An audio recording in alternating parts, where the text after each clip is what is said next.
Y'all, tell me what character and in what movie does that character continuously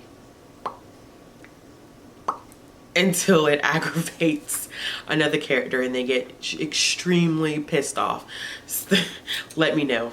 Hey y'all, it's Ashley Bookish Rome, and this is a newer video. So I took a poll on Twitter and it got like around, I think 40 votes, something like that, where I asked if I should start making videos on the different aspects of like librarianship and what it's like to be a librarian and what it's like to work in a library, just different aspects of what I do. And 100% of you guys said yes, so I'm gonna go for it. And definitely Steph asked me, and I'll link her channel down below, she asked me a question on Twitter and asked me to talk about what was the process, or what was the process of me getting my MLIS, which is a Master's in Library Information Science, and how is it different from any other graduate program, which I have been in another graduate program. I have 2 master's degrees, and I just wanted to talk a little bit about that today. I don't want this to be super long, I don't want to ramble, but I do want to give you an idea of what that experience is like.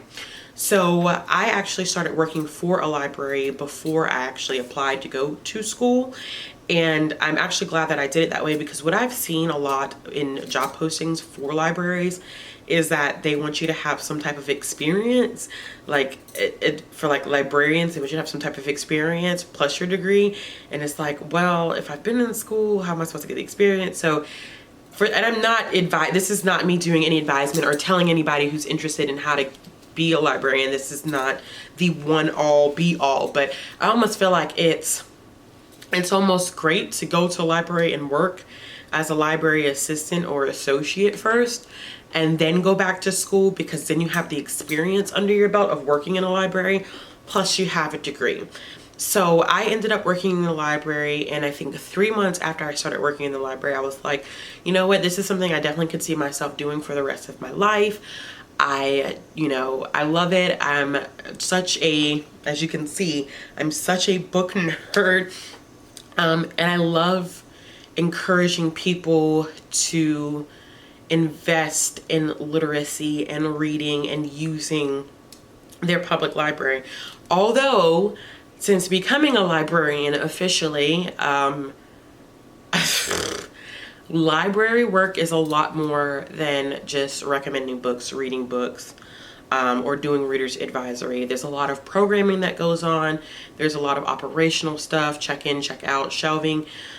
Programming is a really huge chunk, but then there's also just like different services that you provide, whether that's workforce stuff, so like helping people do resumes, helping people do job applications, or business related stuff, whether that's fax, scan, copying, doing outreach events.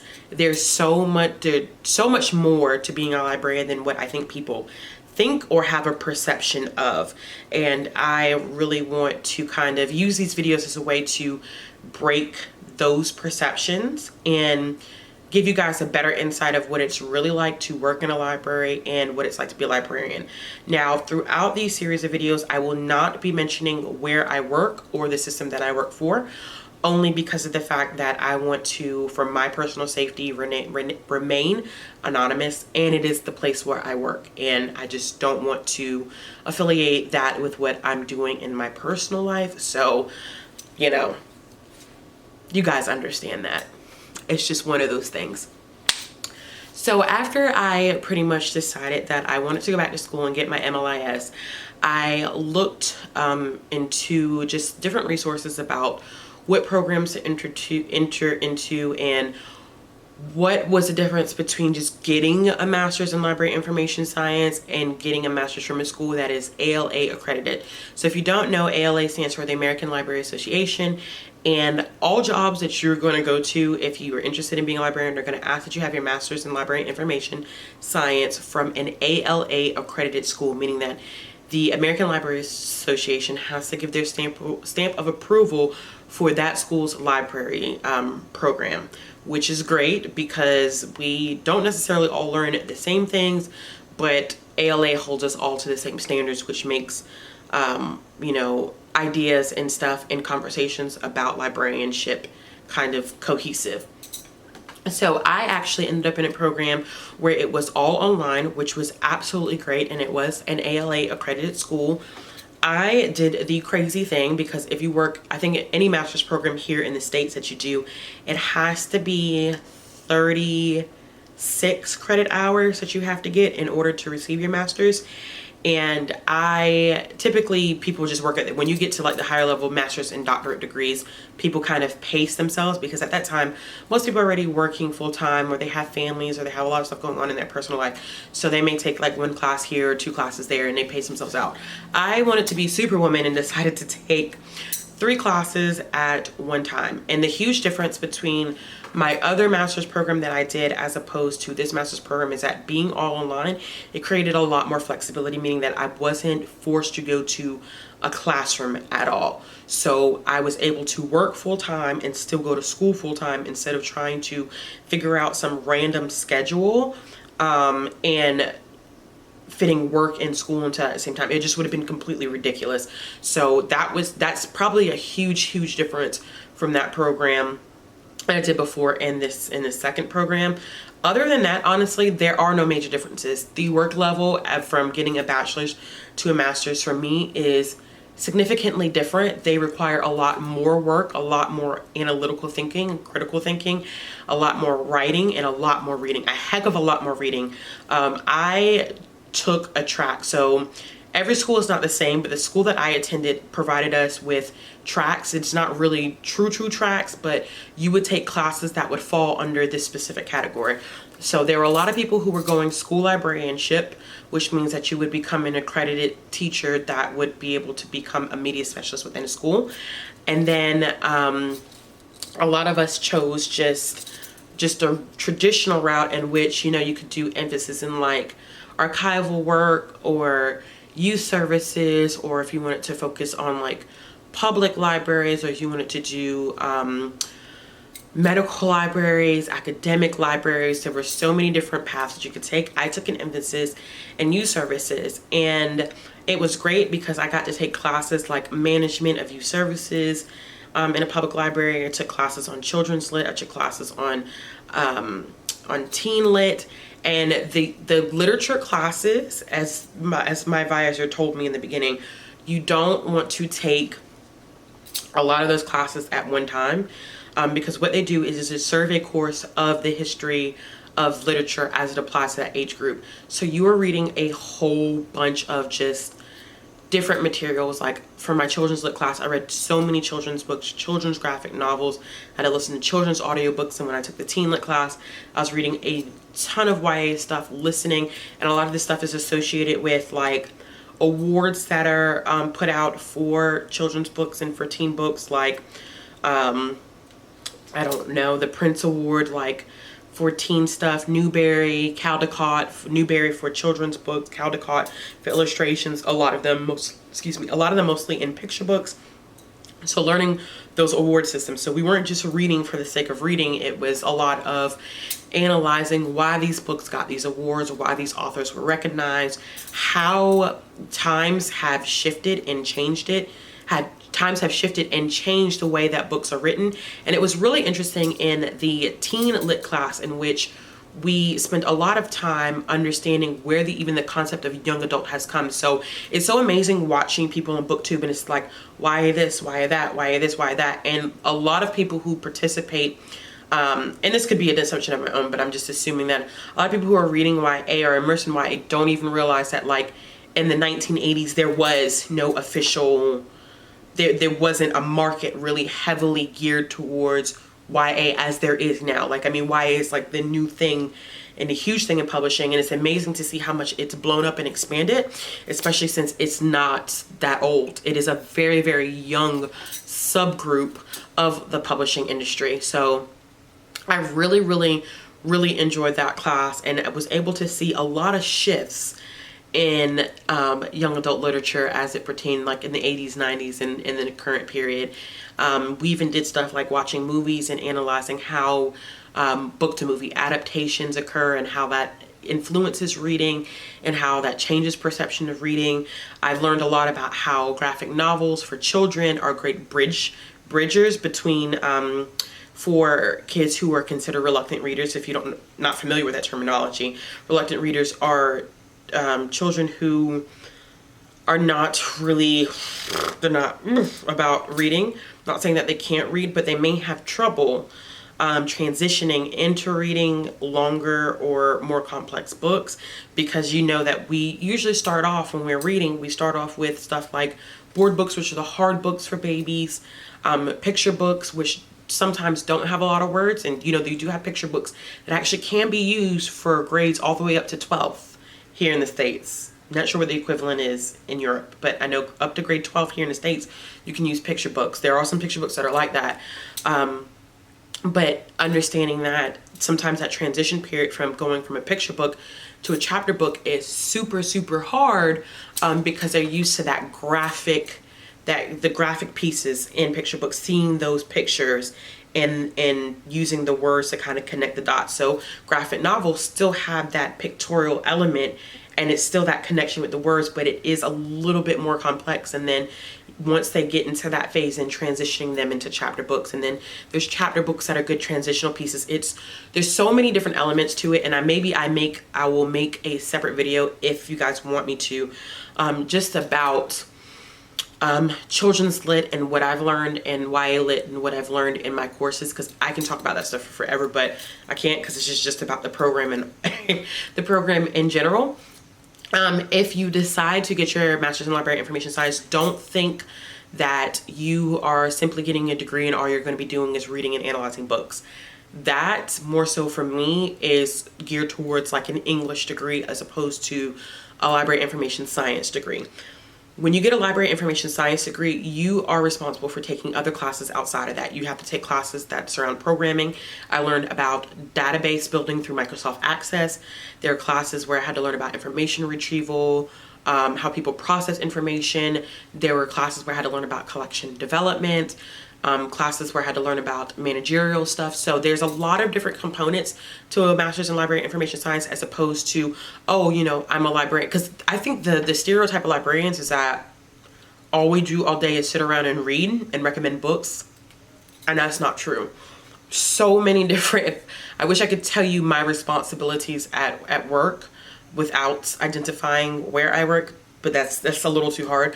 But just know that a great portion of my work is not readers advisory, and I think that's so amazing that is the stereotype that we get. Like, I tell people, yeah, I'm a librarian. They're like, oh, so you get to read all day? No, I wish I could read all day, but I can't read all day, unfortunately. So I would just say, like, keep that definitely in the back of your mind. It is a science. It's a cross between arts and science. And I know we think reading, we think art-based, but there is a science aspect of it. And one of the major components that we did in my introduction to library information science course was talk about how this field is a science. And, you know, I even had to take a technology class, and the technology class wasn't like, oh, you know, how do you use a computer? How do you use Microsoft Word? How do you use Microsoft Access? This was a class where I learned a lot about accessibility and how we create services for individuals in the technological realm of creating services for all individuals, whether they be differently abled or not, learning how to do HTML coding. So there's just so many various components of it, and I can't even remember, y'all, every single class that I took.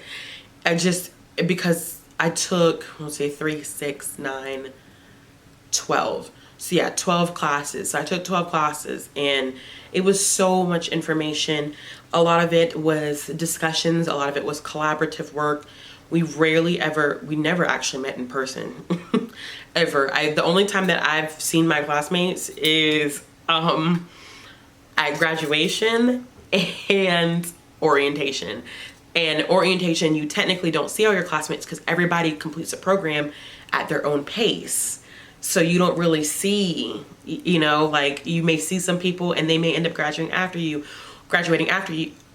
graduate. Or you may end up, you know, like somehow crossing paths with people in some classes and then they have started the program before you, and then eventually you guys kind of like line up. It's just, it was phenomenal. There were times when it was stressful. There were some projects that were stressful. There were some aspects of library information science that I was so stuck on. I'm like, I'm never gonna get this, especially for me with like information retrieval and database management. Those were very technical parts of the program, and they were very hard for me to grasp, but I was so proud of myself, especially with the database management class, when like I walked through that class with an A, and I was like, holy crap, I worked my butt off to get, and I did, I worked my butt off to get that A. So super excited about that. Other than that, y'all, there's not really much else as far as getting your master's in library information science. But key takeaways, definitely make sure that if you do decide that you want to get your master's in library information science, make sure you are going to an ALA accredited school. You know, try to see if you can work in a library a little bit before you get, I don't want to say before you decide that you want to be a librarian. I would try to work in a library and get some experience under my belt before going to school. Only because of the fact that it really does help. It helps in school too. So a lot of the things that we talked about in school, I could apply real world examples in my daily work to school. So it made some classes and some coursework really easy. Third takeaway, definitely don't go into Master's of Library Information Science program thinking that it is all about critical analysis, interpretation, and reading of books. That's not the whole program. I wouldn't even say that that's 50% of the program. Like, I took 4 classes out of the 12 that focused on anything really related to reading and analyzing and doing discussions. And that was a children's lit class, a young adult class, a history of children's lit class, and an adult reader's advisory class. Those are the only 4 classes where I was reading for leisure. And not really for leisure because I had to analyze and read all the crap, but you know, like books where I can read, like, oh, I can pick out a fiction book, or pick out a fantasy book, or I could pick out, you know, this, you know, young adult fantasy book, whatever the case may be. Only 4 out of 12. The rest of them were not like that. Like I said, expect a lot of reading, a lot of group work, a lot of analytical and critical thinking. And also be advised that librarianship is not a field where we just sit around, read, and recommend books all day. There are a lot of different components. Like I said, programming, there's operational stuff, check-in, check-out, shelving, pulling holds, helping customers with different things or patrons with different things that can deal with anything from, I need to know how to use my cell phone because I don't know how to use it, or down to, you know, I need help with something related to workforce, whether that's resume, job application, whole 9 yards. I need to fax, copy, print, all that stuff. So it's a little bit of everything. I hope that you guys have enjoyed this video. I would love if you guys could give me some suggestions of what you would like to hear me talk about next. That'll kind of help me get a jumper or a head start on what I would like to continue to do with the series. So I'm going to call it How to Be a Librarian, and then each one will have like a colon, like this one will say how to be, you can see the title right now, How to Be a Librarian, colon, getting your MLIS. And I will do this series like that.